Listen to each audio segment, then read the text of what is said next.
Take a few minutes to think about some of the experiences that you've had on the road, on the doors. I want to hear about your experiences. Last Saturday, my daughter and I went walking door to door in the town of Litchfield, and we stopped at a house, and the woman was still not convinced of who she wanted to vote for.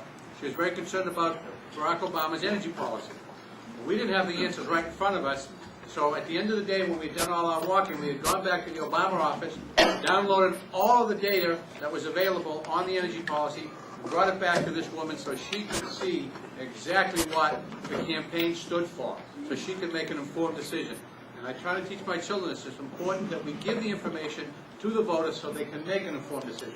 We do believe in the Obama campaign, and that's why we're working for him. Thank you. Undecided voter, and he was an 80-year-old man. And then, so last week we sent him some information, and I'm doing a callback saying, you know, you were undecided, we sent you some information, what did you think about it? And he's like going, well, you know, I've always been a union man, but I'm a veteran, and, you know, McCain means something to me. And I said, well, do you use the VA healthcare system? And he said, oh yeah, I do all the time. And I said, well, you know, my union represents VA healthcare workers. And a lot of our members are veterans, and we're really disappointed in Senator McCain because he has voted against funding for the VA healthcare system. And he's voted against veterans. And he goes, you're kidding me. And I said, no. I said, isn't it amazing? He goes, oh my God. He said, I am so glad you called me. This call has really meant a difference to me, and I'm definitely going to vote for Barack Obama. A lot of people that I find that are registered to vote have been kind of apathetic about the election because they feel that that politics doesn't matter to them. And I've been trying to talk to them and stress the importance of that. This is the issues that we face every day, and that we have a $10 trillion debt that our generation is going to inherit.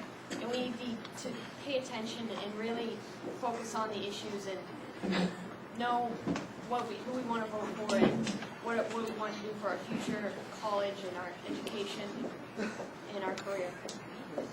Great.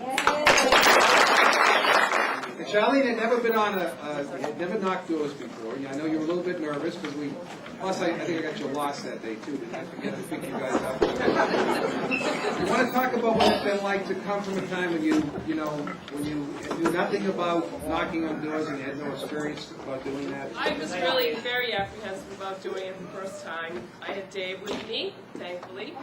And we actually had a really good time. I really enjoy doing this. Not that I want to make a career out of it, but I do like it. It's fun. You get to really engage with a lot of people, get exposed to a lot of different opinions, and have a lot of fun convincing them that they're wrong. So. An old guy comes to the door. Must have had emphysema. They say, give him the rap. I'm old. I won't talk to you like he did because it was wheezy, it was painful, a lot. I'm old, I'm sick. I'm on Social Security. I'm on Medicare. These are Democratic programs that were created by Democrats, opposed by Republicans. I can never vote for Republicans. They saved me.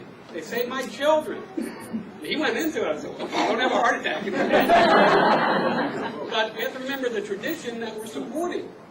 These are programs that labor unions supported, that Democrats to support, and that's what we'll continue to do because the Republicans are attacking these all the time. I was on a labor walk in Nashua, and I knocked on the door. The union family was not home, but a young man came to the door, and he wasn't related. He just rented a room there, and it was nice. I asked him if he was a union member. He said, no, I'm not. He said, but I want to tell you, he couldn't wait to tell me that he was going to be voting for Obama and how excited he was about the election. So I really, we make these contacts as we're out knocking with union families and just everyday folks, and that would impress me because he was such a, he's only like 20 years old, but he was informed and he was ready to roll to vote for Obama. So. Great. Anyway, I have always found every excuse in the book not to go door to door. And so Dover, this last Saturday, where's Barbara? Barbara hadn't been door to door either.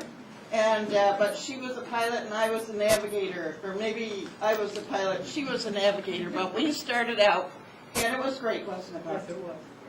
And we found every place, even though the numbers were hard, and we had some good conversations. And Barbara said she was going to be reticent. Pat was right there on the ball. So I'm almost embarrassed in the seasoned crowd to ask who's never been out on a walk. But if you haven't been out, gosh sakes, these two retired teachers did it, and we had a good time. So, we've been doing phone calls, we've been doing doors, we've been doing stuff, and so we've been doing a lot of things on the AFT program and the AFL-CIO program. And coming from a younger generation, I've heard some great conversations, and the one that really stuck out in my mind was this woman came walking down the stone driveway, and she said, we obviously had our shirts on, she said, I know what you're here for. And I thought, oh no, you know, you get this? Okay. And she said, I'm voting for Obama. And she said, you know why? She said, I'm not going to be able to afford heat this winter. I don't know how I'm going to do it. I need help. She goes, I think I'm going to have to buy a pellet stove. And you could really see the emotion come out in her. And she said, the only hope I see for this upcoming winter is Obama. So it was a good conversation. It was a heartfelt conversation. The one thing that I noticed with going door to door are the immigrants. I met people from the Middle East, from Germany, Portugal. They take their vote very, very seriously. They're very proud to be voting for Obama. My favorite thing so far has been taking out the ironworker apprentices. You know, they got up, they really had no training, so we're practicing in the van on the way over, we're lost, and, you know, they're just kind of rolling with the flow, and get up to the first house, and they're so nervous, you know, nobody's home, he comes all the way back, I said, did you leave the flyer? And he had to, you know, and he had to run back and do it, you know, and they were really nervous, and then the next thing you know, they get into it, you know, and they're saying, oh, I want to do this again. You know, it was just exciting that when they were getting out there and having the conversation, because it was really working for them, that they really got into it and found that, you know, it's something that they want to keep doing. So I thought that was the best walk so far.